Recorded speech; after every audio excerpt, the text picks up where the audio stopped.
Welcome to the Flux, where we hear stories from people who've asked what-if questions to better understand the world and talk about how data can help tell stories that impact decisions and create an intentional impact on the future. This is your host, John Cordier, CEO at Epistemics. In a world where the flux capacitor from Back to the Future does not yet exist, people have to make difficult decisions without always knowing how the future will play out. Our guests are people who've taken risks, made decisions when uncertainty was high, and who have assisted decision makers by using data and models. We hope you can turn lessons from our podcast into foresight so you or your organization can make better decisions and create an intentional impact for others. Hey there, welcome to the next episode of The Flux. We're on with Jim Malone. So Jim, we're here in Santa Fe at the Computational Social Systems Conference. Is this your first time to Santa Fe? You've been here before? First time to Santa Fe, and first time as part of the conference as well. Cool. So great. What excited you about coming to this conference specifically, and even before that, like what made you curious about complex systems or modeling? I'll give you a little history of where I started from. I'm an acquisition professional, contracts person in the government for a very long time. Mm-hmm. And late in my career, I'm noticing that who you contract with is not necessarily who controls the dollars. It's corporations. Okay. And I said, I got a problem statement. And I went to George Mason. And I said, hey, George Mason, I got a problem statement. Mm-hmm. I have contracts, game theory. How do you contract with a factory when you have a corporation that you don't contract with controlling the resources? Okay. And they're not necessarily guaranteed or care about the output of the product. They just want backlog because that's their non-security backed asset that Sure. they use to leverage shareholders with. So as long as you hit a % margin, you get the real money for the corporation. Right. So George Mason Economics Department says, oh, we don't do that. Okay. Go talk to the legal guys because you're talking corporations.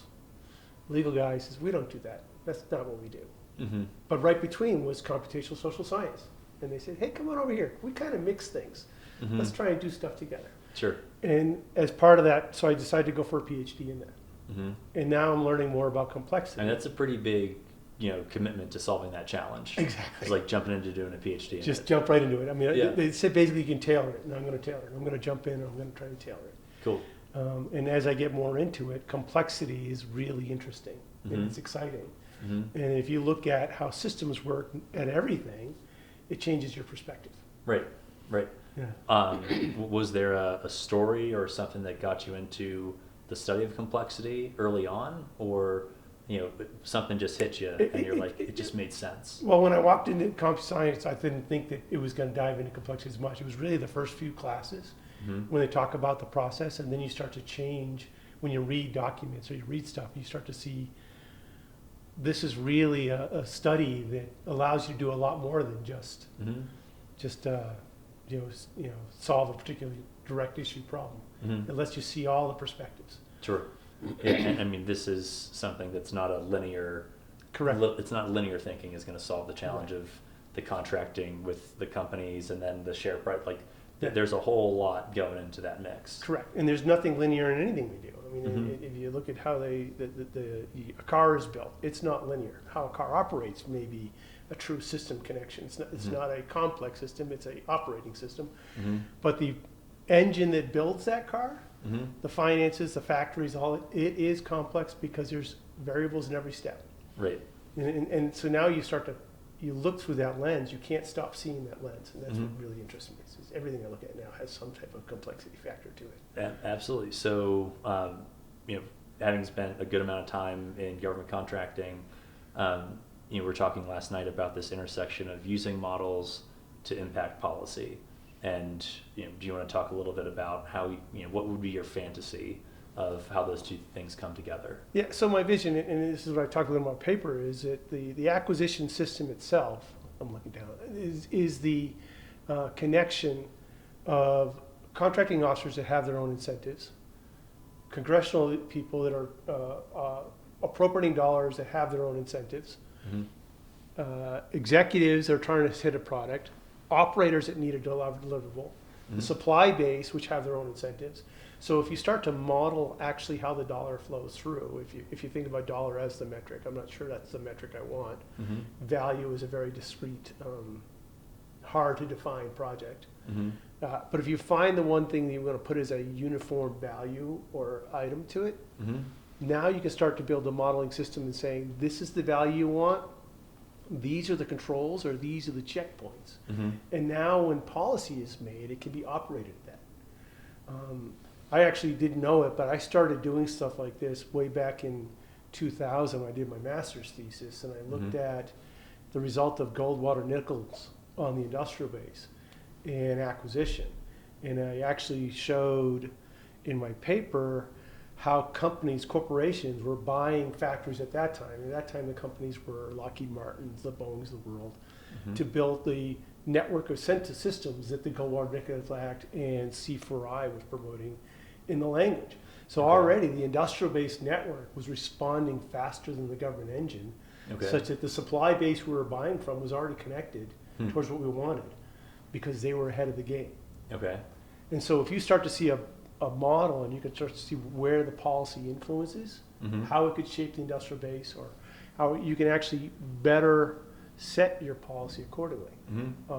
The policies of firm fixed price only, or the policy of small business requirements are not effective because of the system. Sure. And if you can start to see those choke points of the weakness of systems, you start getting better acquisition, which is better value to the company, Sure. to the country.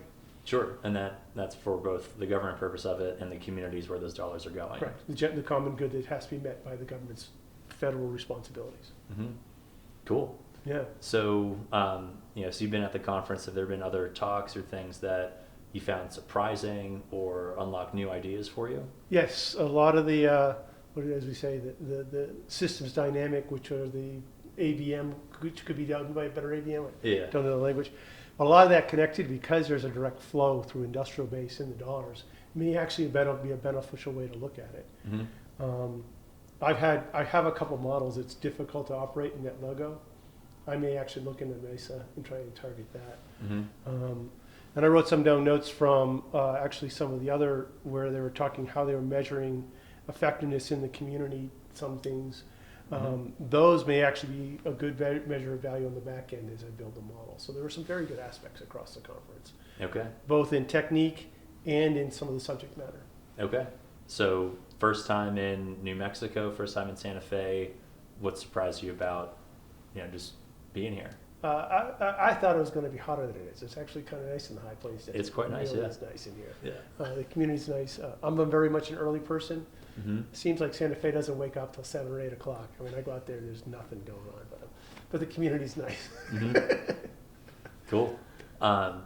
So when you're looking at your research and how others might carry it forward, so let's say 10 years from now, people are advancing what you've done over that time frame, what do you think the big impact this is going to have is going to be? And again, my goal is what is value and how to measure value. And in a lot of the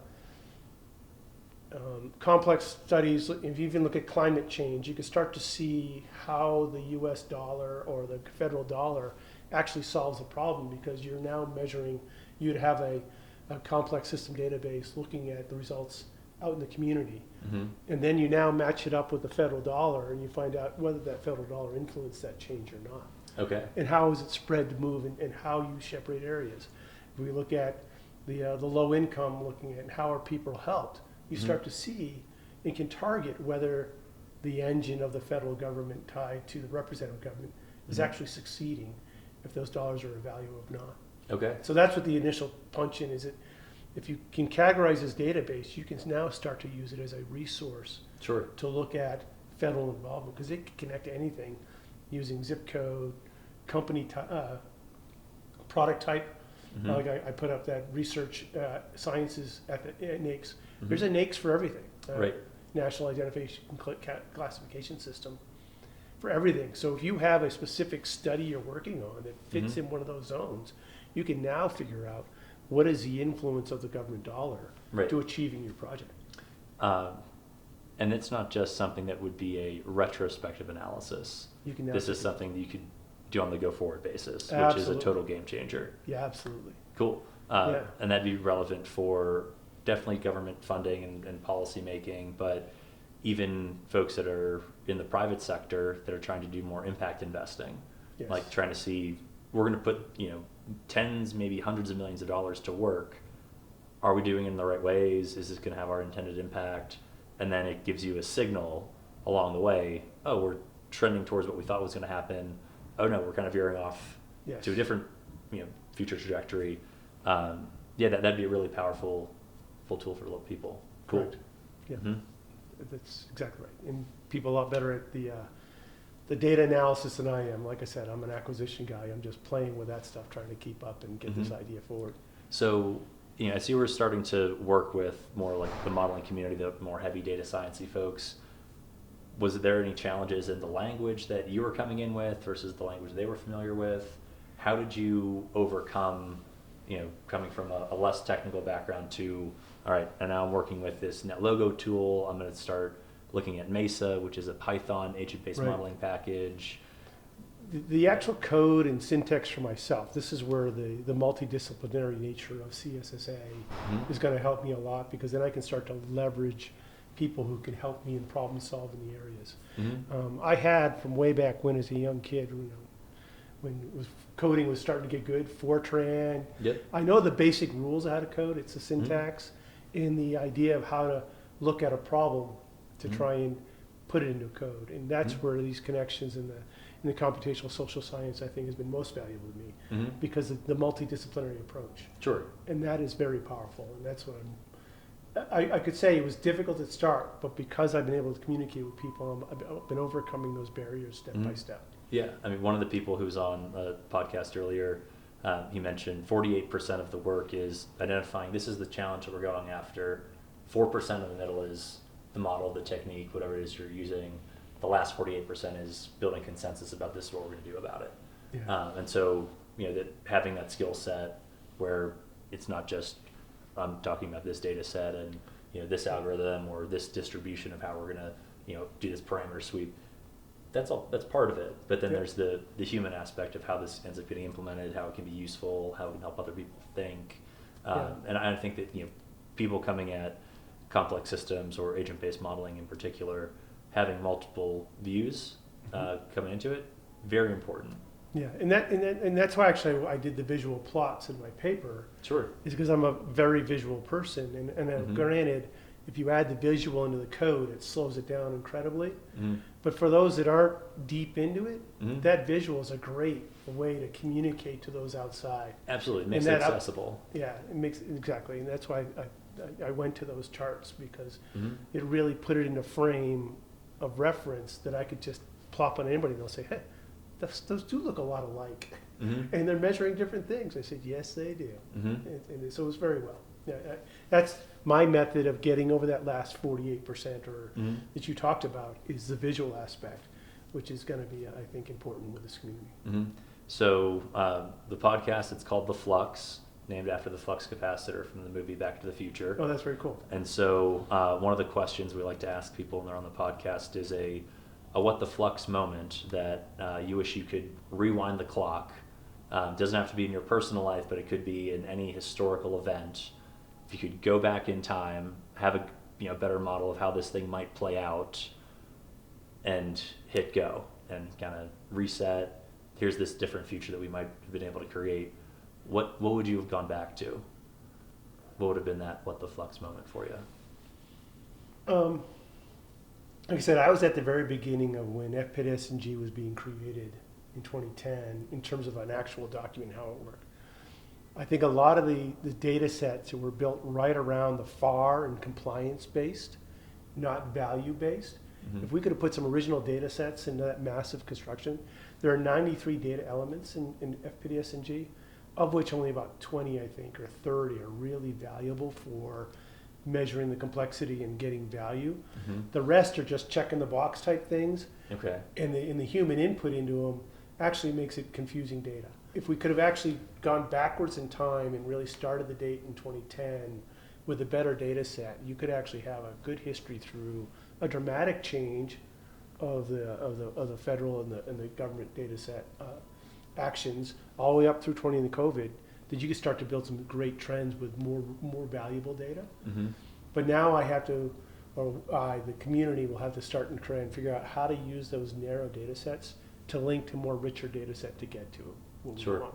And if there was that one thing that I would have done is looked at FPS&G with a much more broader sense than just checking compliance. Okay, cool.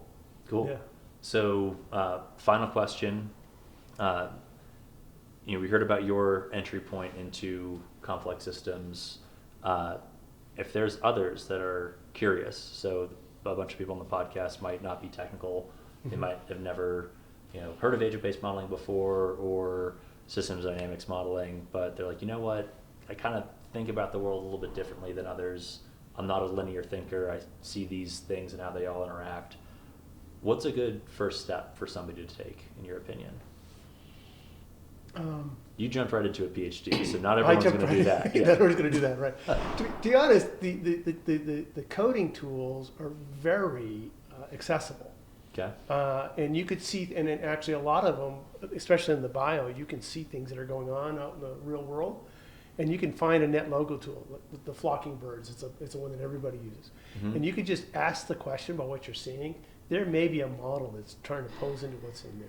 Sure. And so if I would do is just explore in the AVMs and ask a question and see if there's already one modeling it. Mm-hmm. And from there you could just start to see and pull back the data set. If you go back to Kahneman's type 1, type 2 thinking, everybody thinks about the first statistic that's most obvious.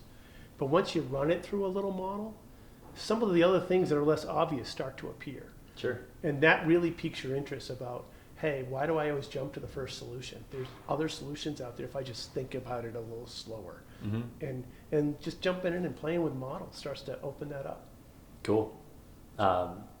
Any books you might suggest for some folks? You mentioned Thinking Fast and Slow. Thinking Fast and Slow. Yeah. Along those perspectives, it's a little bit a little more is Carlo Rovelli's book is one of my favorite books. Okay. In the Order of Time, which is based on his view of how is time actually calculated, which starts to open up about how things are complexity because time is never constant for anybody. It's not the same thing for anybody.